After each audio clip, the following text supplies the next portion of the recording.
ассалому алайкум тамошобинони азиз, ман ба шумо як канале бо номи Нуру ТВ тавсия медиҳам, ки шумо метавонед ҳамарӯза дар ин канал сабтҳои нави Домнабраҳимро тамошо кунед. Пас ҳатман ба ин канал обуна шавед, подписатсиро зер кунед ва зангулачаро низ зер кунед.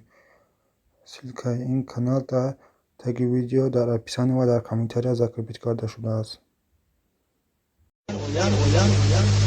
در باره نماز تراویح صحبت خواهیم کرد. زیرا امروز ما و شما میدونیم که متاسفانه یک عده جوانای در جمهوری ما نیز خروج کردند و ادعا دارند که اصلا نماز تراویح 8 رکعت است و 20 رکعت گزاریدن آن گویا که بدعت باشد. از همین خاطر انشالله در همین مسئله مفصلا روشنی میاندازیم. بعد اگر وقت باقی ماند انشالله باز درباره قیام اللیل که بسیار فضیلت بزرگ دارد صحبت خود را ادامه خواهیم داد. اصل تراویح سنت پیغمبر صلی الله علیه و سلم است و اکثر فقها آن را سنت مؤکده خواندند. از جمله مصنف کتاب هدایه که معروف ترین کتاب فقهی است، نه فقط در مذهب امام اعظم ابو حنیفه بلکه الحمدلله در نزد علمای 4 مذهب اهل سنت و الجماعه اینقدر شروحی که بر هدایه نوشته شده است بر هیچ کتاب دیگر نوشته نشده است. آن را سنت مؤکده میداند از پیغمبر صلی الله علیه و سلم. واقعا نماز تراویح به جماعت ادا شدنش در مسجد توسط عمل پیغمبر صلی الله علیه و سلم ثابت شده است. در صحیح امام بخاری از مادرمان بیبی عایشه رضی الله عنها روایت شده است ان رسول الله صلی الله علیه و سلم صلی ذات لیلة فی المسجد. حضرت بیبی عایشه مادرمان میگوید که پیغمبر خدا صلی الله علیه و سلم بار در مسجد نماز خواند در ماه شریف رمضان. فصلى بصلاته الناس. وقتی مردم نمازخوانی پیغمبر را در مسجد دیدند آمدند از قفاش اقتدا کردند، همون نماز نافله را نماز شب به جماعت خواندند.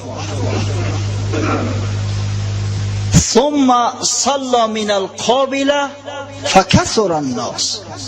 از روز آیندهش وقتی پیغمبر خدا صلی الله علیه و سلم باز آمد قایم شد نماز شروع کرد، الکی مردم بازم بیشتر و زیادتر شده بودند. زیرا الکی آوازه به بعضی های دیگر رفت که حضرت رسول الله صلی الله علیه و سلم بعد خفتن شبانه به مسجد برآمد و در مسجد نماز خواند و یک عده از اصحاب بزرگی او از قفاش اقتدا کردند. از این خاطر مسجد الکی پر شد. ثم اجتمعوا من الليل الثالثة او الرابعة فلم يخرج إليهم رسول الله صلی الله علیه و سلم. بعدا میگه در شب سیوم یا شب چهارم مردم اجتماع کردند که دیگر مسجد مردم نمیبرد، حوالی و گرد اطراف مسجد همه پر از نمازخانه شده بودند. و حضرت رسول الله صلی الله علیه و سلم نزدشان حاضر نشد، خارج نشد. فلما اصبح قال رسول الله صلی الله علیه و سلم قد رأیت ما صنعتم. وقتی که صبح شد پیغمبر خدا صلی الله علیه و سلم نماز بامداد همراه قوم به جماعت که ادا کرد با قوم مراجعت کرد، گفت من دیدم به تحقیق که شما دیروز چیکار کردید، چقدر آدم جمع آمده. ولم یمنعنی من الخروج الیکم الا اینی خشیت ان تفرض علیکم. از او خاطر من نزد شما نبر اومدم که خوف میبرم که این رغبت تشویقی که شما در این نماز از خود ظاهر میکنید باعث آن گردد که خداوند متعال نماز تراویح بر شما فرض گرداند. در هر کاری که وقتی اصحاب پیغمبر صلی الله علیه و سلم سعی تلاش زیاد میکردن فرضیتش از جانب خداوند نازل میشد. در بعضی روایات اومده است که پیغمبر گفت در اون صورت زور تا نمیرسه بعضی تنبلا این نماز را ترک میکنن گناهکار میشوند زیرا فریضه الهی را ترک میکنن. و ذالک فی رمضان، مادر با بیبی عایشه روایت میکنه که همین واقعیت در رمضان رخ داده بود. این واقعه رمضان است. در سنن اربعه، در سنن ابو داود، سنن نسائی، سنن ترمذی و سنن ابن ماجه همچنین آمده است روزاش هم دقیق کردند. بر روایت حضرت ابوذر غفاری صحابی پیغمبر صلی الله علیه و سلم که حضرت میفرماید پیغمبر خدا صلی الله علیه و سلم وقتی که از رمضان 7 روزش باقی مانده بود با مسجد خارج شد، نماز خواند و مردم به او اقتدا کردند نماز جماعه برپا شد. روزی وقتی که 6 روز مانده بود خارج نشد، روز دیگرش 5 روز ماندن به رمضان حضرت صلی الله علیه و سلم باز خارج شد.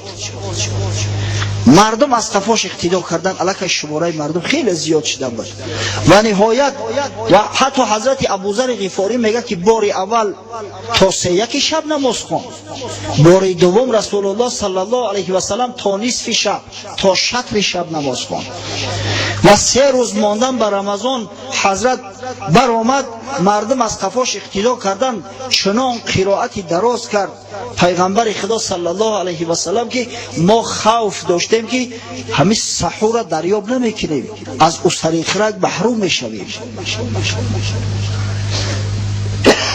این حدیثایی است که در موضوع نماز پیغمبر صلی الله علیه و سلم ثابت شده است. اما ببینید در یگان حدیث شماره نماز تراویح ناآمده است، عدد نیست. پس این برادرایی که زعم میکنن که پیغمبر صلی الله علیه و سلم 8 رکعت نماز خوانده است، حجت اینا چیست؟ این برادرای غیر مخلط دعوا میکنن و حدیثی را که در صحیح بخاری آمده است همچه دلیل میارن. حدیث از ابی سلمه ابن عبدالرحمن روایت شده است که میگوید حضرت ابو سلمه ابن عبدالرحمن از مادر ما بیبی عایشه سوال کرد کیف کانت صلاة رسول الله صلی الله علیه و سلم فی رمضان؟ گفت یا مادر جان نماز پیغمبر صلی الله علیه و سلم در ماه شریف رمضان چی نو بود؟ یعنی پیغمبر در ماه شریف رمضان چی طریق نماز میخوان؟ بیبی عایشه رضی الله عنها در جواب فرمود ما کان یزید فی رمضان ولا فی غیره علی 11 رکعه. پیغمبر خدا صلی الله علیه و سلم در ماه شریف رمضان و نه در غیر رمضان از 11 رکعت نماز زیاد نمیخوان. یصلی 4 فلا تسل عن حسنهن و طولهن. در ابتدا میگه 4 رکعت نماز میخوان، از زیبایی اون نماز و از طول یعنی درازی اون نماز از من سوال نکنه که پیغمبر بسیار زیبا نماز خواند، بسیار طولانی نماز خواند. ثم یصلی 4 بعدا باز میخوند 4 رکعت دیگر. فلا تسل عن حسنهن و طولهن و گفت ای ابو سلمه از حسن و زیبایی او نماز و از درازی او نماز از من سوال نکنید که خیلی زیبا بود. مقصد که اون نمازی که پیغمبر میخوند شما قدرت خواندن او را ندارید، نمیخوانید، خواندن نمیتونید. ثم یصلی 3 بعدا 3 رکعت نماز میخوان، یعنی همین 3 رکعت نماز ویتر واجب. فقلت یا رسول الله اتنام قبل ان توتر؟ مادر مو میگه که سوالش کردم که ای پیغمبر خدا تو مگر پیش از نماز ویتر خواندن خواب میکنی؟ حضرت فرمود یا عایشه این عینی تنامان ولا ینام قلبی. ای عایشه گفت حقیقتا چشمام خواب میکنم پوشیده میشوند اما قلبم بیدار است، همیشه منتظر وحی الهی است. یعنی خواب پیغمبر خواب بیداری است. خواب پیغمبر رو از خواب دیگر مردم فرق میکند. از همین خاطر هر خوابی که پیغمبر میبیند رؤیای صالحه است، حقیقت است. این عینی تنامان ولا ینام قلبی. شبم گفت اگر چشمام بسته هم که شوند قلبم دلم همیشه بیدار است. پس همین را حجت میکنم برادران، میگم ببینه مادر و بی عایشه روایت کرده است که نه در ماه شریف رمضان و نه در غیر رمضان پیغمبر خدا از 11 رکعت زیاد نمیخواند است. اگر 3 رکعت ایره نماز ویتر گفته و جدا سازیم پس 8 رکعت دیگر باقی میماند. اما بیایه ببینیم که آیا همین گپ درست هست یا نه؟ آیا همین به تراویح نسبت دارد؟ در حقیقت در اصل نه. این نماز تهجد است. نماز تهجد است که پیغمبر میخواند. زیرا ما هیچ دلیل نداریم که در ماه شریف رمضان پیغمبر تهجدی را که خداوند بر او فرض گردانده است بر امتش سنت ترک میکرده باشد. ترکش نمیکرد. از همه خواندن نماز ویتر در آخرش دانسته میشود که این نماز تهجد است. از سوی دیگر شما اگر لفظ حدیث ببینید، اگر دقت کرده باشید ببینید میگه ما کان یزید فی رمضان ولا فی غیره، یعنی نه در رمضان و نه در غیر رمضان از 11 رکعت زیاد نمیخوان. آیا در غیر رمضان تراویح هست؟ در غیر رمضان تراویح کنیست. پس از این معلوم می شود که این نماز تهجد است. چرا کلمه رمضان استفاده برد؟ مادر مو بی عایشه با ما و شما تعلیم داد که پیغمبر نماز تهجد در رمضان هم از 8 رکعت زیاد نمیخوند است. شاید بعضیا گمان کنند که ماه شریف رمضان پیغمبر زیادتر نماز تهجد میخوند، اما اگر اصل بگیریم وقتی که میگه ولا فی غیره، نه در غیر رمضان، معنیق میدونیم که در غیر رمضان نماز تراویح نیست.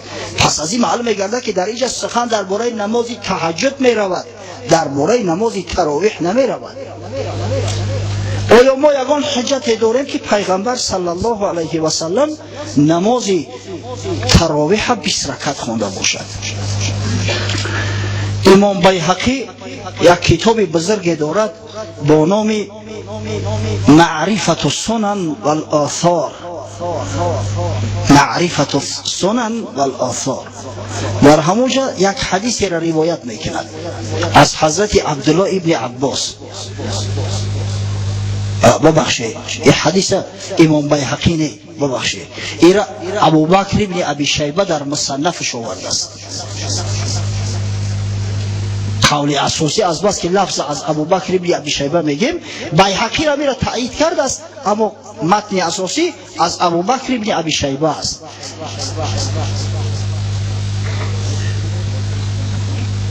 کان رسول الله صلی الله علیه و سلم یصلی فی رمضان ب20 رکعه والوتر. پیغمبر خدا صلی الله علیه و سلم میگوید در ماه شریف رمضان 20 رکعت نماز و نماز وتر خواند. روایت عبدالله ابن عباس است. حدیث ضعیف است نزد محدثا. چرا؟ زیرا از راویا یکی ایشان که از زمره تابعین است، ابراهیم ابن عثمان، از جانب محققا اکثر محققای اهل حدیث حکم به ضعفش کرده شده است. ابراهیم ابن عثمان کی بود؟ ابراهیم ابن عثمان بابای همه ابوبکر ابن ابی شیبه مصنف کتاب. یزید ابن هارون یک محدث بسیار بزرگ، شخصی که در وصف حضرت امام اعظم ابو حنیفه بسیار سخنان دارد، بیان میکند که ابراهیم ابن عثمان قاضی زمان خودش بود، شخصی بود که مردم در فتاوا به او رجوع میکردن، خطبه بود. و همچنین ابن عدی یک محدث به نهایت بزرگ توثیقش کرده است، ثقه است بگه. اگر چند ما همه حدیث ضعیف هم بدونیم، بگذار که ما ضعیفش بدونیم، بگذار که ما توثیق ابن عدی را قبول نداشته باشیم، اما حجت و دلایل زیادی هستند که دلالت به همین میکنن که پیغمبر صلی الله علیه و سلم در ماه شریف رمضان نسبت دیگر ماها طاعت عبادت بیشتر داشت. طاعت عبادت پیغمبر بیشتر و زایدتر بود. مثلا در صحیحین اومده است، خب از صحیح بخاری اول مثال بیاریم که امام مسلم از صحیح مسلم امام مسلم روایت میکند از مادر مو بی عایشه کان رسول الله صلی الله علیه و سلم یجتهد فی رمضان ما لم یجتهد فی غیره. پیغمبر خدا صلی الله علیه و سلم میگوید در ماه شریف رمضان اونقدر اجتهاد میکرد، اونقدر سعی تلاش داشت در عبادت خدا که در دیگر وقتهای سعی تلاش نمیکرد. خاصتا در دهه اخیر حدیث متفق علیه است، مادر مو بی عایشه روایت کرده است کان رسول الله صلی الله علیه و سلم اذا دخل العشر الاواخر، پیغمبر خدا صلی الله علیه و سلم وقتی که دهه آخر رمضان می در آمد شد معذره و احیا لیله و ایقظ اهله، در دهه آخر ازارش سخت می بست، یعنی که نزدیکی و قربت زنکو را ترک میکرد، گره ازار را سخت میبست و شبها را به عبادت خدا روز میکرد و اهل بیت خیش رو بیدار میساخت، بیدارشون میکرد که بخیزه از عبادت غافل نمونه. یعنی حدیث های زیادی هستند که دلالت به آن میکنند که نماز پیغمبر صلی الله علیه و سلم در ماه شریف رمضان نسبت نمازهای او در دیگر ماها بیشتر و زایدتر بود. پس از این معلوم میگردد که غیر تهجد پیغمبر صلی الله علیه و سلم همچنین نماز تراویح خوانده است.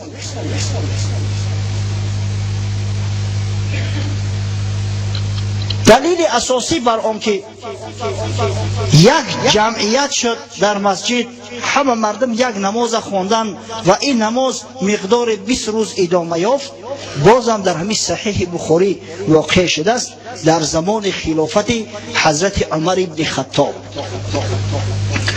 حدیثی رقم 2010 در صحیح بخاری اومده است از عبدالرحمن ابن عبدالقاری. چرا من هر یک تایره گفته استم برادران، رقم حدیث را براتون بیان کرده استم، از برای آن که اگر مبادا یگان بی بصر یگان بی عقل بی فراست ادعا و دعوا کرد، شما توانید که در جواب همین مثال و دلیل ها را بیارید که ما هم صاحب حجت باشیم. اگر ما به حجت گپ زنیم انشاءالله یگان تاش زبان باز کردن نمیتونم. عبدالرحمن ابن عبدالقاری روایت میکند خرجت مع عمر ابن الخطاب لیلة فی رمضان الى المسجد، میگوید شب از شبهای رمضان همراه حضرت عمر ابن خطاب به مسجد رفتیم شبانه. فاذا الناس اوضاع متفرقون، مردم دیدیم که پراکنده هستند، یک چند نفر در یک گوشه، یک نفر در یک گوشه. یصلی الرجل لنفسه و یصلی الرجل فیصلی بصلاته الرهط. بعضی مردم به تنهایی نماز میخوندن، بعضی دیگرش نماز میخوندن با چند نفره که دیگرم به اونا اقتدا میکردن و نماز به جماعت ترتیب میدادن. فقال عمر رضی الله عنه اینی ارى لو جمعت هؤلاء على قارئ واحد لکان امثل. حضرت عمر فرمود به نظر من می نماید گفت که اگر همه این مردم به یک خوری جمع بیاریم، یک جماعت در مسجد برپا کنیم، انشالله بهتر می شود، نور علی نور می شود. حضرت عمر وقتی که یک عزمی را پیش می گرفت انجامش می داد، بسیار با غیرت، با سیاست بود. ثم عزم فجمع الناس علی ابی ابن کعب. حضرت میگه عزم کرده تمام مردم تحت امامتی ابی ابن کعب، صحابی پیغمبر که احفظ صحابه های پیغمبر است، حافظ قرآن، بزرگترین حافظای قرآن بود حضرت ابی ابن کعب. در تحت سرپرستی و قیادت امامت ابی ابن کعب تمام مردم جمع آورد، با ختم قرآن نماز جماعت برپا شد. حضرت عبدالرحمن ابن عبدالقاری میگه ثم خرجت معه لیلة اخرى و الناس یصلون بصلاة قارئه. شب دیگر میگه حضرت عمر را مشایعت میکردم، وقتی که به مسجد آمدم دیدم که مردم همه از قفای همه یک قاری از قفای ابی ابن کعب نماز میخونند، یعنی که نماز یک تشد است طلقه.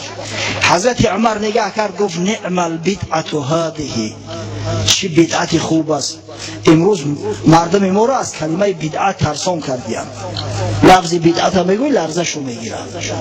حضرت عمر ببینه همه تراویح به جماعت و ختم قرآن به یک جماعت در همه شبهای رمضان بدعت گفته است. بعضی از شارحین میگن که همون 20 رکعت هم که داخل شده بود ایران بدعت گفت. نعم البدعة هذه، چه بدعت خوب است گفت. از این دانسته می شود که بدعت حسنه می شود، بدعت سیئه می شود. خدا از بدعت سیئه ما را نگه دارد. زیرا که در موضوع بدعت ما 1 ساعت صحبت کرده بودیم، دیسکو هم خارج شده بودن، بدعت و حکم آن در اسلام اگر دسترس کرده تماشا کنه در اوج مفصلا ما صحبت کرده ایم در این.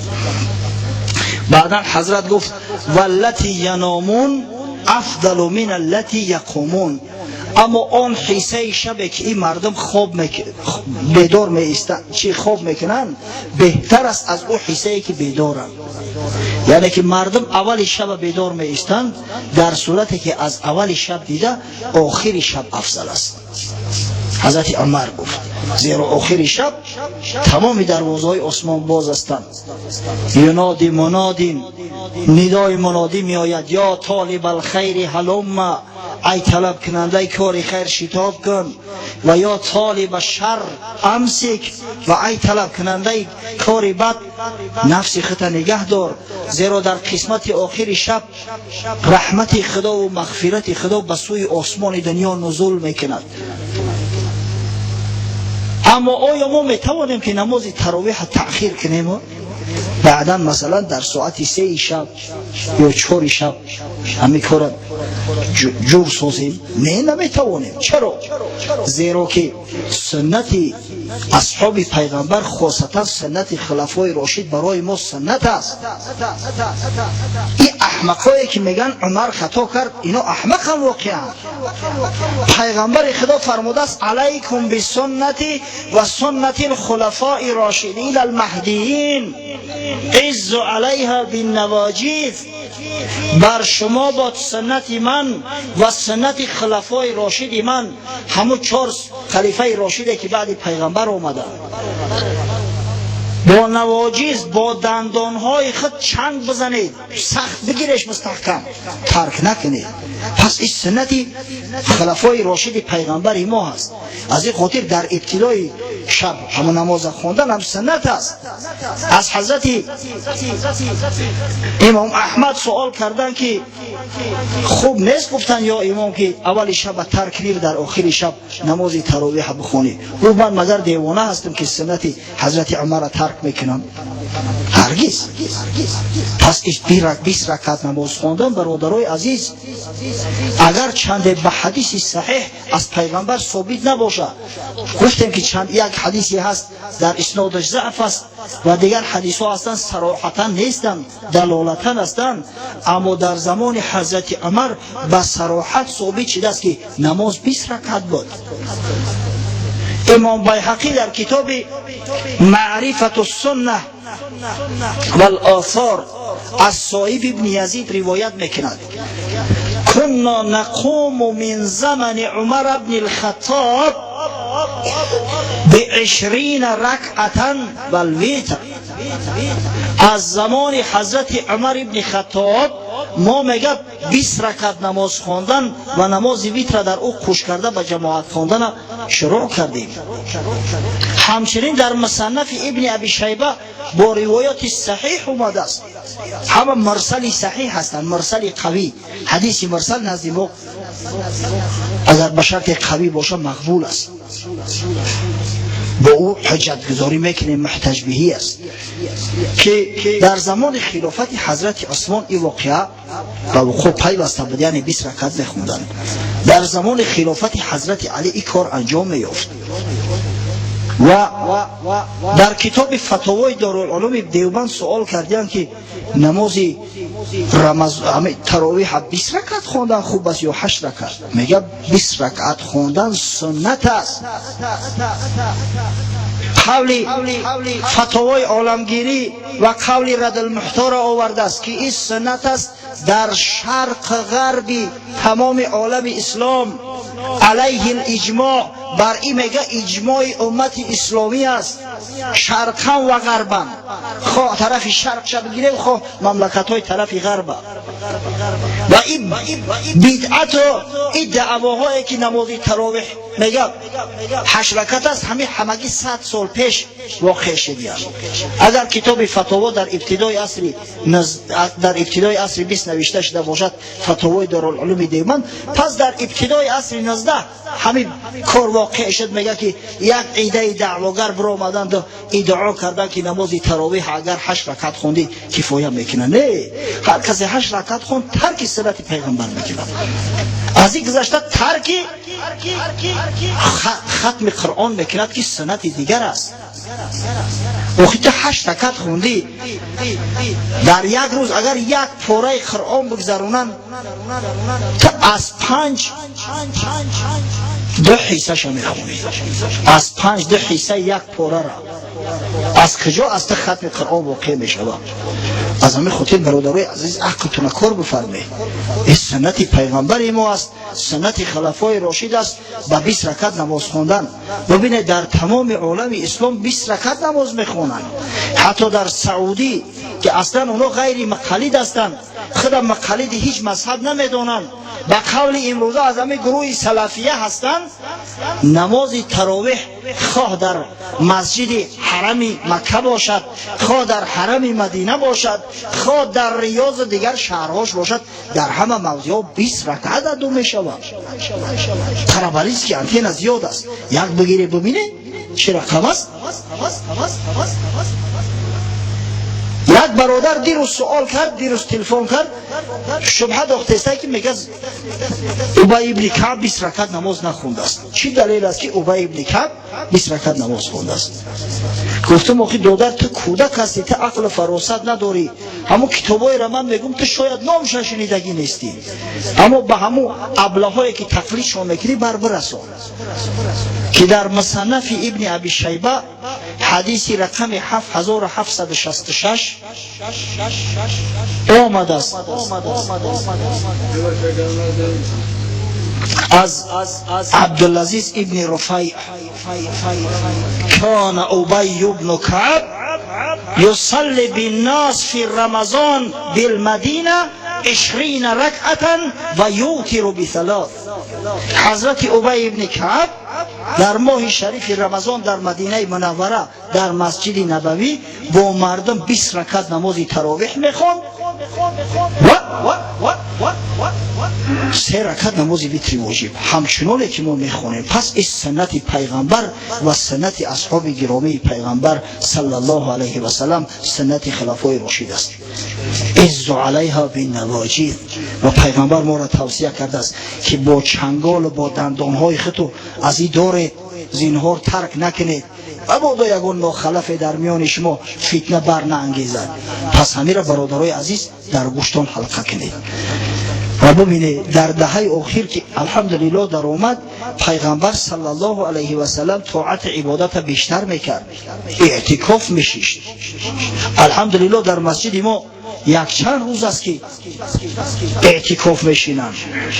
بابای حاجی عبدالرحمن از دهه کدوشی ناحیه واسه الحمدلله که 4-5 روز شد که در مسجد ما آمده است اعتکاف میشینند. خوشا به حالش. و دیگر جوانا و برادرها هم دیروز همراه شریک شدن چند نفر دیگر. الحمدلله که مدتی 3-4 سال شده است که مسجد به معتکف نیست. اعتکاف در 10 روز آخر سنت مؤکده پیغمبر صلی الله علیه و سلم است به طریق کفایه. اگر یک گروه یا یک نفر حتی در مسجد چینند از سیمای همه مردم محله ساقط می شود. اما اگر در 10 روز آخر رمضان یک روز مسجد به معتکف ماند تمام اهل محله گناهکار می شوند، زیرا سنت مؤکده پیغمبر خویش را ترک کردند. اعتکاف چی است؟ همون سخنی که چیله میگیم اصلش همون اصل شرعیش اعتکاف است. یعنی او چیله در مسجد شیشته میشود، در خانه نمیشود. در خانه زنکا چیله میشینند. اعتکاف شرط است که 40 روز بشینی.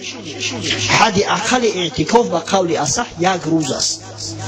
بعضی‌ها 1 ساعت گفتن اما او در رمضان درست نمیآید. 1 روز است، لااقل 1 روز. مثلا اگر 10 جوان مرد باشند همین 10 روز آخر 10 شبانه روز بین خود تقسیم کنند 1 شبانه روزی استند، اعتکاف ادا می شود، عزیمه همه ساقط می شود. اما الحمدلله که در جامعه ما جوانای صالح و غیرت و حمیت خیلی زیاد هستند، طلبگارا خیلی زیاد هستند. من ایرا به سمع او برادرای میرسانم که از دیگر محله ها هستند، در محله های خود مسجد دارند.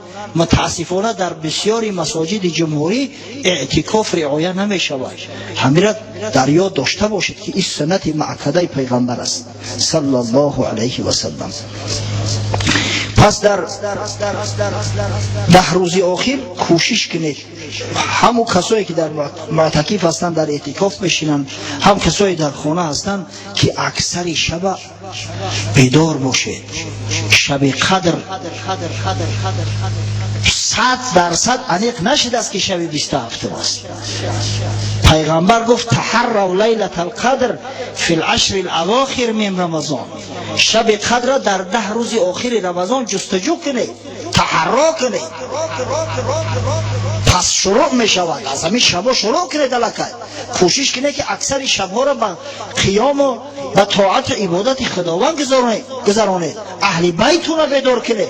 پیغمبر خدا صلی الله علیه و سلم ببینید میگه و ای قضا اهل بیت چه بیدار میکرد. روایت مادر و بیبی عایشه است، هممون میگه بیدار میکرد و امت خودم ترغیب کرد از رسول الله صلی الله علیه و سلم.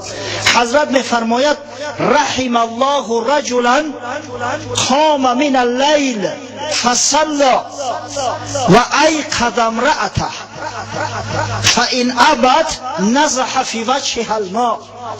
رحمت خدا باد بر مرد صالحی که شب قائم می شود، نماز میخواند و زن خودش بیدار میکند که بخیر نماز بخوان. اگر مبادا زنش تنبلی کرد از خواب نخست در روش آب بشپه و بیدارش میکند. کدامی ما شما آب بشپیم دل بو میشود. و رحم الله امرأة قامت من اللیل فصلت ثم ایقظت زوجها فان ابا نزحت فی وجهه الماء. رحمت خدا باد بر زنی که شب قائم می شود، نماز می خواند و شوهرش هم از برای نماز خواندن بیدار میکند. اگر شوهر تنبلی کرده نخست در روی شوهر آب میپاشد. پیغمبر گفته است زیرا این زن مجاهد است، جهاد کرده است که شوهری تنبل شد از برای خیر از برای احسان بیدار کرده است. فراموش نکنه که دهه امتحان واقعی، دهه مسابقات در خیرات شروع شد. از این خاطر به هیچ وجه باید تنبلی نکنیم. پیغمبر در حالت بیماریش حتی نماز شب ترک نمیکرد.